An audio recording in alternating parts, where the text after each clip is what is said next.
Welcome back to Let's Talk About It. We got another special edition today, but before we continue, hit that subscribe button. It's gonna be on one of these sides of the screen. Click that button. I'm gonna give you like 2 seconds. Okay, cool. Thank you. Anyway, we got a special edition today. Special Father's Day edition. Happy Father's Day to all the fathers out there. Um, Special time of the year that doesn't always get highlighted as much as other. I won't even just say one specific one. I just say it doesn't get highlighted as much as other holidays. But it's a very important one because there wouldn't be any of these kids out here without some fathers. Somebody doing some in and out, And I ain't talking about the restaurant either. In and out. I brought on a young man that's been on before. He just happened to be related to me. I brought on my brother. And I'll let him introduce himself, and then I'll get back to it. What's your name? Hey, you already know what it is. Why we always say that? You already know what it is. Listen, I'm Eric Crawley. They call me the Bishop. Yes, Ed's my brother. I'm just a regular dude. Originally from Emporia. I currently live in Suffolk. I don't know what kind of introduction y'all want. I'm the father of three. My oldest is 16, 14, and then I have a 10-year-old. So I got three boys, been married 17 years. Love being a father, love being a mentor. I'm currently the pastor of the Dwelling Place Ministries. I'm in law enforcement. I write stage plays. So yeah, I thank you for putting me on the show because you could have asked anybody to do this, but it's an honor. It's an honor. And shout out to all the other guests you've had on from all walks of life. I love it because it shows that it's not just one dimensional. You don't just have one type of guest on, you have a bunch of different guests. So shout out to everybody that's been on the podcast. Much respect. Very good podcast. So yeah, like, share, subscribe, comment, click that subscribe button, that notification button, all that good stuff. All right, let's roll. All right, I appreciate that. Let's get right to it. Okay, we're here for Father's Day, and I asked you to come on because even as a father, I've, kind of closely, but to the side as well, seen you grow as a father from having one son to two to three, and now being in a position where you can mentor and be an example, overall. So I want to start at the beginning. Just we're gonna go through like the stages of fatherhood and how you've changed and grown and matured through the different stages. So, okay, at what age did you have your first son, and at what stage in your life were you at? All right, so we had my oldest son in 2005. 2005, I was, we've been married, Michelle and I, we've been married for a year, just under a year actually when he was born. I hope I'm right. Yeah, because we got married in 2004. He was born in 2005, and I was still living in Emporia. I was working, what was I working at? I was working at Cracker Barrel, waiting tables. At that stage in life, I had no plan. I was just a dude that was in love, and we got married, and I didn't have a college degree, still don't have a college degree. Again, I didn't have a plan. I was just going with the motions of trying to work and pay bills, and didn't really know where I was going in life. Never knew I would end up in law enforcement. So yeah, when we found out she was pregnant with Rice, it was like, all right, okay. Yeah, we doing this. There was no, there was no structure to it. It was just like, all right, you pregnant? All right, let's rock out. Let's go with it. So yeah, that's where I was at. So it wasn't anything, even though y'all were married, at that point, had you discussed like, we want kids, or like you said, y'all were just transitioning, and because y'all were just moving down to Suffolk around that time too, right? No, we hadn't moved to Suffolk yet. We were still living in Emporia. So we were actually, when we found out she was pregnant with Rice, we were still living on Main Street. And so when we found out she was pregnant, we weren't married yet. And we were just dating and in love, but we knew we were supposed to be married, but we were just still dating and in love and loving life and going to Virginia Beach and hanging out. And then we found out, oh, okay, she's pregnant. Wow. But it's crazy though, because it's just crazy how life happens. The weekend that I got the engagement rings, The next week, we found out she was pregnant. So my plan was to propose to her anyway, but then the next week, we found out she was pregnant. So it's kind of crazy how that happened. What? I didn't know that. I guess because now you're explaining the time frame was so close. I didn't know that you found out before you actually was married. Okay, go ahead. Continue. Yeah, because I was going to propose to her on her birthday, but again, we found out right before I actually ended up proposing. So I proposed, and we stayed engaged for a little while, and then I just jumped up on December 1st. We were at Logan's restaurant, and I was like, yo, let's go get married. And we just jumped up and went and got married because we knew we were supposed to be married anyway, because we had just meshed, and we had a good soul tie. You know what I mean? Because I know y'all talked about soul ties recently on the podcast. And a lot of times that's looked at in a negative light, but we had that soul tie that meshed with our emotions and our mannerisms and our spirits. And we knew it. So we just went ahead and got married. And again, when we had Rice, we had him in May of 2005. And again, there was I don't even think we had discussed if we wanted to have children or where we was going in life. But we just knew we was in love, and we just were going along. And I can't remember exactly where Michelle was working at the time. I think she was working at the Boys and Girls Club. And again, I was at Cracker Barrel, and we were just going along with it. Okay. So then you go along, and actually not much longer later, 14 months later, we're 14 months apart. 14 months later, your second son comes along. Yes. You had transitioned to some other things. Where were you at that stage of your life? And, how did you look at fatherhood different? Now, let me go back. Having your first child, did it automatically kick in the paternal instincts, or is that something that, it's there, but you had to grow with it? Because it seems like the maternal instincts are like they're automatically. They bond with the child and everything automatically. But sometimes with the father, it's like, it's there, but it's always like a work in progress, if that makes sense. Yes, absolutely. So when we first had Rice, I knew he was my son. I knew he was mine, loved him. But I learned a lot about being a parent from Michelle, really, because it, like you said, it automatically kicked in with her. I didn't know what to do and how to do. Right. I knew I was supposed to be there. I just didn't know how. And there's no shame in it. Like you said, it's just, for some reason that mama bear kicks in and they know what to do. And fathers, we're known to be the protectors, but we don't know that nurturing sometimes. And I didn't have that element. Because again, I was a dude, I was single at first, and I was just used to doing my own thing and used to being selfish and not knowing I was selfish, but I was used to taking care of myself. And now I got this little dude that's crying all the time. Well, now he was a good baby, but still, when he cries, I don't know what's wrong with him. So I had to look to her for like, all right, what are we supposed to do? And she kind of walked me through a lot to get me to that nurturing stage of being a father. So yeah.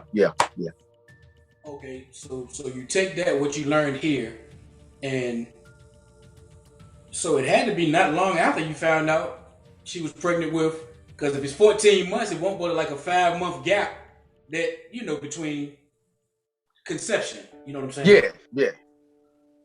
How much had you grown, and at what point were you at? Because it's only a short time frame, but you had this experience, you have one, you're learning things.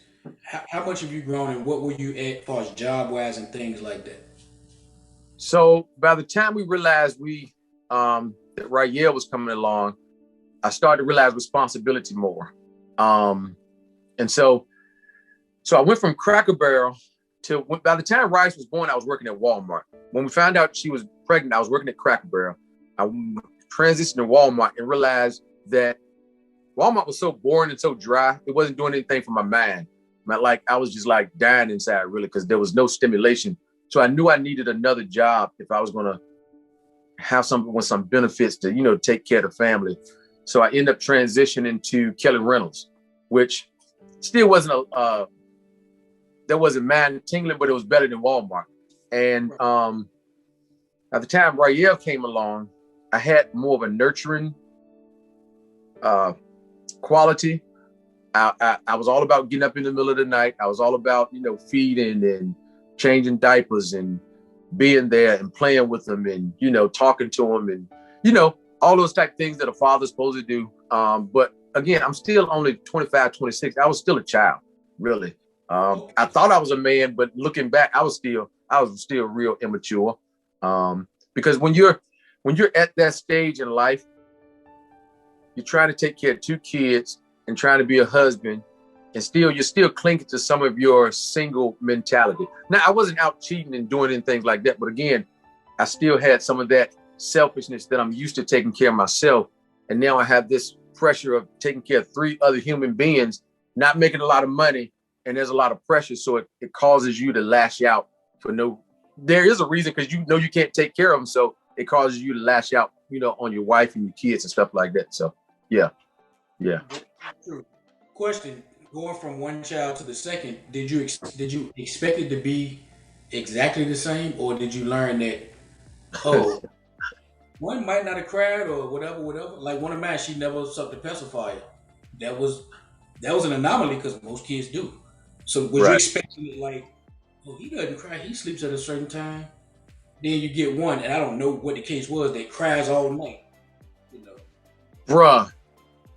Rice was the perfect child, really. Rice used to have gas. So he would wake up in the middle of the night crying with gas, but Rael cried all night long. Like, I hate to say this, I hated coming home because he cried all the time, like nonstop. You would have to walk up and down the floor all night long with him. And as soon as you lay him down, literally, as soon as you close your eyes, he was crying again. And so it was 2 different children, but we didn't know he had eczema. And then finally, my mother-in-law said, like, y'all need to take that boy to the doctor. And we realized that he had, because I knew what eczema was, but it's just, sometimes if you're not educated on things, you really don't know what to do about it. So we took him to the doctor, got the medicine. And I mean, after that, he was okay. But yeah, it was literally 2 different worlds. And that was another part of the pressure of, I got 3 human beings I'm trying to feed, and then one is crying all the time, crying all the time. I don't even want to come home. So yeah. It was bad. It was bad. So at this time, you was still working you were still in Emporia. Y'all was still in Emporia working at Kelly Reynolds. Yeah. Okay. So at what point did you decide, like you say, you got 3 people that you're responsible for or responsible to? At what point did the opportunity come and that you went ahead and transitioned to say, okay, I'm gonna try this opportunity in law enforcement and move away? So we were living on Slakers Lake Road. And another part of the pressure was the house we were living in, the water, if you cut on the faucet, literally sand and dirt would come out of the faucet. And the landlord didn't want to fix it. And we were struggling, trying to convince him, like, dude, this is an issue. And he had this mindset, well, you can take a bath in it, just don't drink it. Like, bro, I got 2 kids here and a wife. We got to do something. We got to do something different. So wow. I knew we were drowning. We were struggling, living from paycheck to paycheck. I'm not making a lot of money. Michelle's not making a lot of money. And I just knew I needed something. But it's important. And it's not a lot. Besides, and this is no down to any of the jobs out there, but if you weren't working at GP, Boar's Head, I think back then the Foundry might have still been open. You really weren't making any money. So Michelle's uncle, he used to always tell me, hey, Eric, man, you need to fill out an application for our police department. You'll make a good police officer. I never gave it any thought. But then this one particular Saturday, she was like, hey, Uncle Troy said you need to fill out an application. I was like, all right. Literally, I didn't give it a lot of, I was like, all right, I'll try it. And I filled out the application and started the process. So it was not like I sought it out. Life just happened and God orchestrated some things and put it in my path because I didn't know what to do. I really did. Okay, so at this point, it's just the 2 sons and the wife. Yes. Okay, at this point, were there any plan? Okay, you transitioning, going through that process, which that took about how long? That took about 4 months. And keep in mind, we didn't have a dependable vehicle. We was driving my in-laws' vehicle.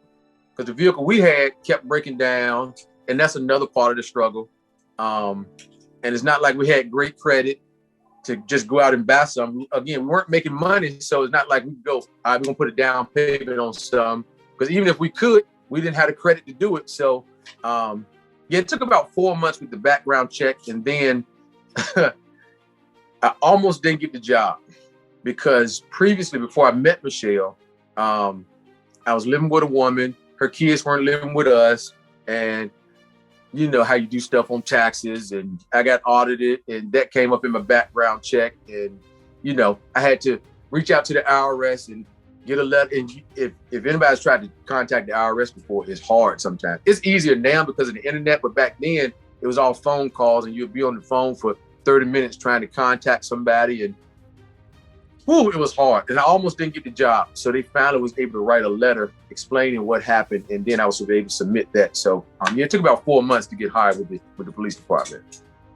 Okay. So at this point, were there any plans for more children? No, not at all. We were good. We were chilling. So what happened was, when I finally got the job, I was in the police academy, and we found a house here in Suffolk. I was living here. Michelle was still in Emporia with the boys. So I missed about 4 or 5 months of them still, being toddlers, because I would only see them on the weekends. I would go get them, bring them back Friday and Saturday, and then take them back Sunday. And then throughout the week, I was, in the police academy. So yeah, there was no talks of having other children. We were doing fine. We were starting to, even though I was making more money, trying to catch up from all the stuff we had messed up on previously, I still wasn't making any money. So it was still like we were still spinning our tires even when we moved here. And so yeah, there was no plans of having any more kids. There was having children 14 months apart is almost like having twins. So we're still like, we love being parents, but it's still like one is in a car seat, one can barely walk, so you got a car seat, and then you're holding one. You're changing 2 Pampers. It was still a struggle. It was still a struggle, even in the transition. Okay. So you go along, and a few years later, because Russell's how much younger than Roscoe is he? Russell was born in 2010. So Russell is 4 years younger than Russell. He was born in 2010. So fast forward along, because you're in the department. Then right here. Russell is 4 years younger than right here. My bad. Yeah. Yeah, right here. Yeah. Okay, so you're in the department, and you're actually doing very well. You've gotten different awards. You're succeeding at your career. Respected by your peers. Seen upstanding citizen in the community, and reliable. Michelle is in her field, in the child care field. I don't know if I'm saying that right. Yeah, that's right. Yeah, early childhood education. Okay, I just wanted to use the right terminology. Early childhood education. Yeah. Thriving in what you're doing. 2 sons growing up. And then, boom. 4 years later, you find out again. Y'all's mindset at this point, after being on chill mode for 4 years. How did that go? So I'm gonna hit you with the real, right? Okay. I was trying to get her pregnant.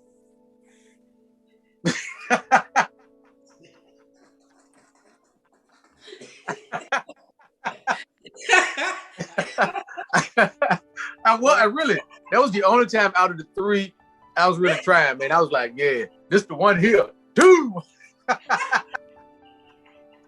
This the one here. 2.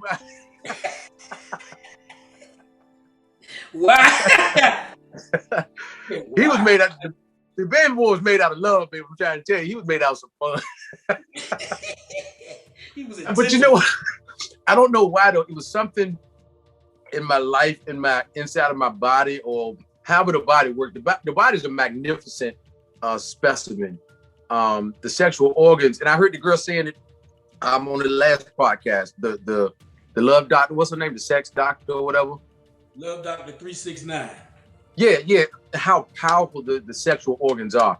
And it was something inside of my body that was like really turning me on at the thought of getting her pregnant again. I don't understand it, but that's what it was. And she didn't know it because we didn't discuss it. But I was, So So that's just what it was, man.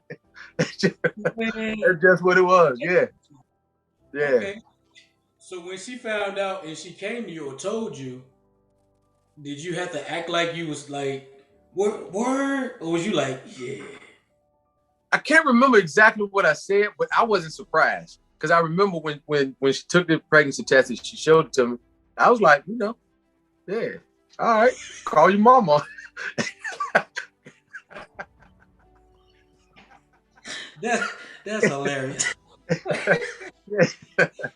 Yes, sir. Yes, sir. It is what it is, man. That's how life works. That's hilarious. That's hilarious. I'm trying to. Nah. Okay. So number 3 comes along. Mm-hmm. At what point of your career and everything are you at now? Because you've been on the force for how many years? I ain't been keeping up. Like, by this time I was on the force for 3 years. At this point, at 3 years, yeah. Okay, so you're pretty comfortable in your career or getting comfortable. Third son comes. Do you feel like a father at this point? Does that make sense? Yes, yeah, I did because at this point I was getting to the swing of things, and I purposely, like on my days, like some people, and it is what it is. Some people do what they want to do on their days off. They plan to go out and do whatever they want to do and drop the kids off at a babysitter or whatever. My days off, I planned them with my sons. So whether it was we're gonna go grab some food, come back to the house, watch some movies, just go out, ride out, go walk around somewhere. I purposely did that because, and our father did a great job raising us, did a great job. However, he didn't really talk a lot. You know what I'm saying? So I purposely made sure that, and even now, I purposely make sure that I have conversations with them, even as kids. So yeah, I felt like a father at this point because I made sure I spent time with them because I felt like that was really important. Even when I didn't feel like I want to just chill and do something else, I was like, no, I'm going to take them with me. And a quick story, it happened a while ago, but I was supposed to go out with a bunch of guys, but I wanted to take my sons with me. And they got mad, like, oh, we ain't got space for them, blah, blah, blah. I was like, well, I'm staying here then. Because my thought process is always this. If we're to teach men how to be men, they should see men being men. You know what I'm saying? So even though it's our chill time, they should see us chilling and how we operate around each other. So yeah, I felt that, to answer your question, yes, I felt like a father at this point. Yeah. I feel you because in certain situations, it's like, what are we going to be doing when my sons can't see it? Right. Exactly. Yeah. Okay. So hold on. Let me make sure I'm getting to all of my questions. I hope I'm answering the question. I don't know. I'm just rambling. You're doing an excellent job. Well, this is a real question. I'm gonna try to word it so that if Michelle happened to hear it back, and I want to make sure your answer don't get you into no argument. Was it, just real talk though, was it ever so heavy that you missed not having kids and thought over possibly going back to like, nah, I'm good? What do you mean? I don't understand the question. See, I was trying to word it a certain way. No, go ahead and keep it real. Shoot it straight. Shoot it straight. You want to be like, I can't do this. Absolutely. Yeah.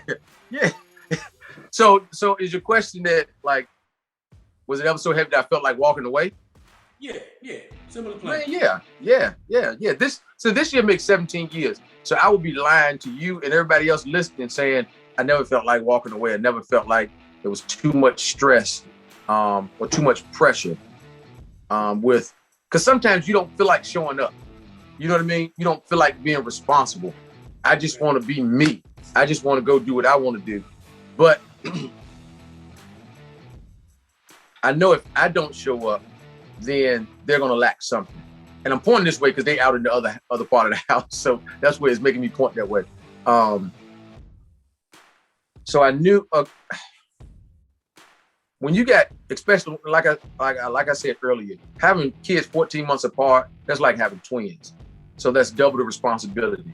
And then as soon as they get a little bit older and they weren't self-sufficient, but you can kind of leave them in the room by themselves a little bit. Now we got another baby, so we're starting all over again. We've already done the kindergarten thing, the first day pictures and shopping and stuff like that. And we're getting rid of some of those clothes and being able to get out of the way. Now we got to start all over again. So yeah, there are times because again, even though making better money, but scheduling, missing a lot of birthdays and a lot of, other little events because of the type of schedules police officers work, and then trying to be the good husband all the time and showing up for her. And then again, you got to show up for your kids and always be on. Sometimes you just don't feel like being on. So sometimes you can have in your mind, I could just go, I would never move back to Emporia, but I could go do something else and let them have it. But again, if I don't show up, then where is that going to leave them? So. Very true. Very true. As a father, what do you feel like is your mission to? What do you feel like is your goal to impart to your sons overall? Out of everything you do different activities and things. What's the biggest things you want them to take from seeing you, their father? Wow, that's a good question. Wow.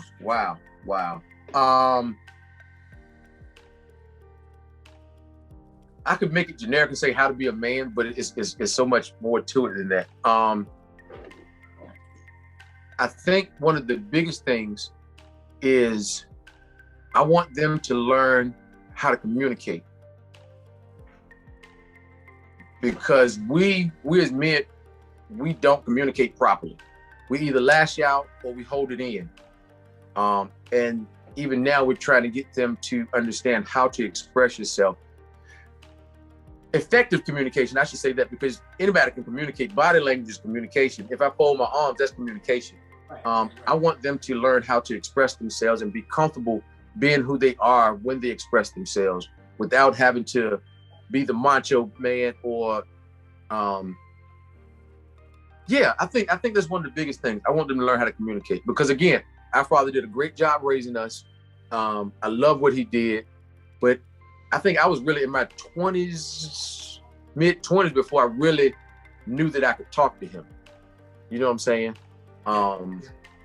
So I want them to be able to know that they can talk to me and they can be able to have a conversation with somebody else. And, so I think communication is one of the biggest things, and how to treat people. Because the way you treat people, it really does come back on you. So I make sure that I treat people right because I never know who might be their boss one day or who may be in their path that affects their life. So I try to treat people right. And I want them to understand that no, you don't have to be a pushover, but you still got to treat people right. So, yeah. Having manners and stuff like that still matters. It still sometimes matters to get you in the door that money can't. There you go. That's a bar. Yeah, that's real. I've seen it happen. Yeah. People will give you the benefit of the doubt just from you being respectful and being mannerable. And because if it's sincere, it's something about people that have the same type of heart. They connect with it. Oh, they'll look at you like, oh, you good. You good. Yeah. With that. Because I can tell it's coming from a real place. Absolutely. You're showing ultimate respect by doing that. Like I said, another reason I brought you on, like I said, I'm reiterating the reason I brought you on. In our society, especially the Western culture in the United States, is so fractionated. The homes are so fractionated. Including myself, I didn't grow up in the house with all of my kids. I was in the house at some point with all of them, but 2 marriages, 2 divorces. I've been a father on the outside of the household. That dynamic is totally different. But having fathers in the household is still a good thing, and it's still a thing that happens.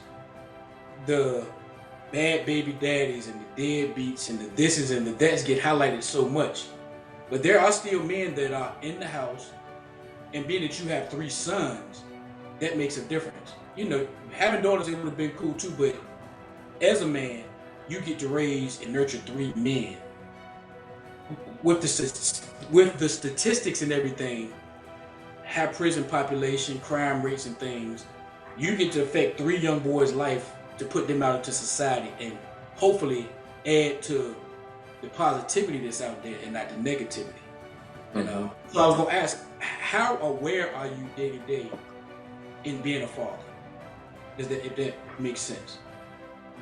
How present? I know you mentioned that earlier. How present are you at all times, or is it sometimes you have to be like, yeah, I'm the daddy.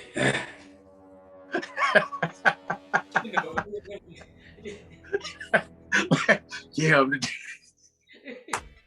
I mean, real life, man.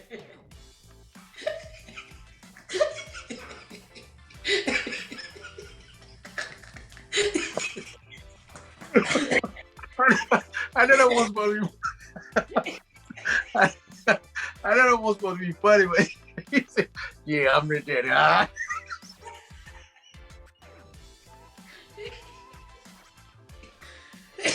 Man, that was funny. Oh man, that was funny, man. Yeah, I try. So being in the home, I try to purposely, some point out of the day, be daddy. You know, again, even when I don't feel like, when Russell, he said, "Dad, you want to go out and ride bikes?" I don't really feel like it. You know what I'm saying? I don't, but I know. I don't know what effect that's going to have on him later. So, all right, I'm gonna get up and go ride bikes, because you never can get time back, you know? And a lot of times your no is gonna make them busy to do something else. They're gonna find something to do. So I would rather them, if they ask me to do something, I would rather do it with them. And there's some, along the way, along that bike ride, there may be a conversation come up that could be a teachable moment. You know what I'm saying? So I try not to miss opportunity. Then do I always show up? No. Sometimes I don't feel like it, you know. Sometimes I know we got to upstairs. Sometimes they upstairs playing, doing stuff. I should go up there and watch some TV with them or talk to them. I don't always show up, so I'm not perfect. I mess up. I lash out when I should. Sometimes, you know, go on somewhere, leave me alone. But I try to, at least some point of every day, show up and spend some daddy time with them. So, yeah. And sometimes it is like, when they call dad, be like, call somebody else. you know what I'm saying? Nobody even else in here that could even fulfill that responsibility. Right. Okay. How important was it? Well, let me frame the question first. Because, of course, we had a good father. So, in asking the question, it's just a real life question. How important was it to you having your father in your life? And do you find yourself leaning more towards the things daddy did, or taking pieces from it and realizing I have to fill in some spots? Yes, absolutely. I find myself, it's funny because a lot of times I say stuff, and especially Rael busts out laughing. He was like, "Man, you sound just like Papa Crawley." And I don't be trying to, but it just comes out. So I try to take pieces of what he did and what he instilled in us. But again, I do try to fill in some points that he missed, and not on purpose. But me, and I'm missing some things. So I hope that when they have children, that they fill in some blanks. I try to now, as early as possible, I try to teach them about girls. You know what I'm saying? Because, you know, nobody really taught us about girls. Everything we learned about girls, we learned on the fly. I didn't know you couldn't turn a hoe into a housewife, you know, because all we saw was mom and dad's relationship. All we saw was mom and dad relationship. So we saw a good relationship. So I thought all relationships could be like that. I didn't know about the bad girls, you know, so I try to teach them now. So even if they go out and make mistakes, at least they have something to fall back on. Because, you know, we didn't have that to fall back on. So I do take bits and pieces of how to take care of a woman, how to take care of a household, how to, you know, work, be a man. But yeah, I do try to fill in the blank, especially again with communication. I want them to be able to come and talk to me about anything. Even though, like Rise, he's a teenager. Him and Raya, they're both teenagers, but Rise can shut down on you and really won't tell you everything. You got to kind of pull it out of them. And I understand that, but I want them to know that, yeah, they can come and talk to me when it's time. Because, unless you were talking about Bible, you couldn't really say a whole lot. And I was going to say that nowadays, I was going to say that's one thing, even though it clearly doesn't always work that way. We learn that leave the door open for communication. Now, if you don't choose to come to me, that's not my fault. Right. I try to live my life in a way that's open, so you realize I'm not a hidden person. I'm a real person. You can come and talk to me. You even see some of my mistakes. So that means when you make a mistake, you can come and talk to me because I'm human, Yeah. But like you said, they got to go through them stages, and then hopefully on the back end they'll look at you and realize you've done enough that they'll look back and say, I get it. I get what my daddy was trying to tell me. Or I get why he had to do it this way. Because all the time right now they get it, but they don't want to. It's almost like that, I guess like saying almost like being out in the wild when you have to start branching away from you want to start pulling away from the parent, and doing your own thing, but you're not ready, but you just naturally start pulling away. Hopefully once you're out there, they realize, oh, daddy was right. Yeah, because our oldest son, Rice, he's book smart, nerd, like quick on those books, never have to worry about his grades. But I think sometimes he thinks that's what's gonna. It's difference between the book smart and actual application when you're out there in this harsh world. And I think sometimes he thinks that's gonna get him through. And I'm trying to tell him, Rice, I've been there. I know what you're doing, and he just thinks he is smart. But again, it's different when the world punches you in the face. Once life slap them a couple of times, they'll wake up. I believe they'll wake up one and realize, oh, even if daddy won't right, life don't care. Yeah, life right. Don't care that was my daddy. Life gonna slap him, and sometimes he gonna fall and something, So when it slapped me now, I get it now. Mm-hmm. Yeah. Then they, hopefully they'll pick up the phone and y'all can have that conversation, or they'll just get it, Yeah. Yeah. Anything else you want to add to that? I kind of No, you good. You good. Mm-hmm. Let me see if I got any more questions because I ain't gonna keep you long. You sound like a preacher. I'm not gonna hold you long. Yeah. Well, this gonna come out on next Sunday, so this is my message. Yeah, I think I got to all the questions, but before we go, I just want to, like I say, once again, we're thankful for the mothers. We're thankful for all of the other holidays that, people choose to celebrate. A lot of love is given to the mothers, as it should be. As Tupac said, we all got a name from a woman and our game from a woman. A lot of who we are is because of that womb we came through. So nothing we're taking from that. In society, the narrative is still being pushed that we don't take care of our kids, or that we don't try to take care of our kids. So much so that even some of our own have taken it on and believe that all of the black men are not trying to take care of their kids. So I wanted to bring on one that not only taking care of his kids, but chose to stay. I mean, that's just, as I asked you earlier, you could have left and joined the rest of us. That's just being real. Absolutely. So even for that alone, I respect that. I admire that. I'm your older brother, but in that regard, I look up to you. So I admire that. Appreciate you. What you're doing, and to all the, I'm gonna let you do it. Give a message to the fathers, whether they're in the household, because a lot of us are not, whether they are, but to those that are trying it all to be a father to their kids, give us something. So first of all, to the fathers that's not in the home, my heart goes out to you, because I know, again, time is something you can't get back. And I do think that society has, and you just talked about it, has pushed the narrative so that we're choosing child support over the physical being of the mentor. that fathers can be if they're allowed to be. So my heart goes out to everyone that has to go through that struggle. To all the fathers out there, happy Father's Day, regardless if you're in the home or not in the home. How do I say it? Change your story, change your narrative. You get a chance to change your narrative, right?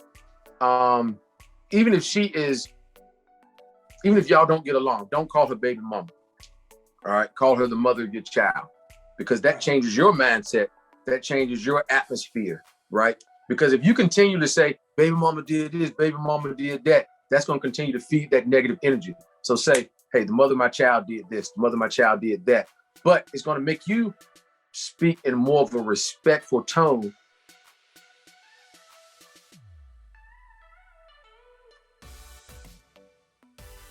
What's up, homie? Your mindset. Because we get from trauma, your term. Hopefully things around you will change. Every chance you get, reach out, be a mentor, be there. And sometimes kids just want you to show up. That's all.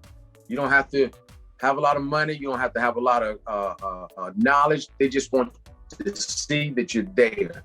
And if you can just show up, then they'll appreciate that more in the long run. Be encouraged. I know it's not easy. And I want to say this the right way. Don't give up. That's the best way to say it. Don't give up. Stay in the fight, because again, our kids need us just as much as they need the mother. I know they probably see the mother a lot more. They probably have to reach out to the mother a lot more, lean on the mother a lot more, but they need that fatherly protection also. So be encouraged. Keep doing what you're doing, and don't ever give up. To the fathers that's still in the home, shout out to you.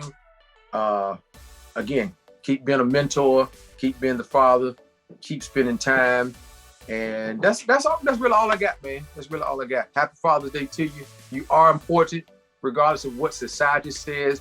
Even if we don't see the sales and the big hoopla like we do on all the other holidays, you are important. Don't ever let anybody tell you that you're not, because without you, there would be no children.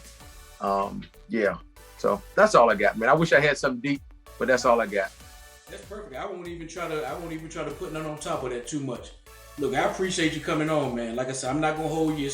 It's the weekend. You gotta spend time with family, chill out, relax. I'm gonna go find me something to eat. I think that's what I'm gonna do too. Yeah. But listen, y'all, I appreciate y'all for tuning in. Happy Father's Day to all the fathers. Listen, don't give up the fight. It's gonna get hard. You might get knocked down. Even if you gotta take an 8 count, get back up.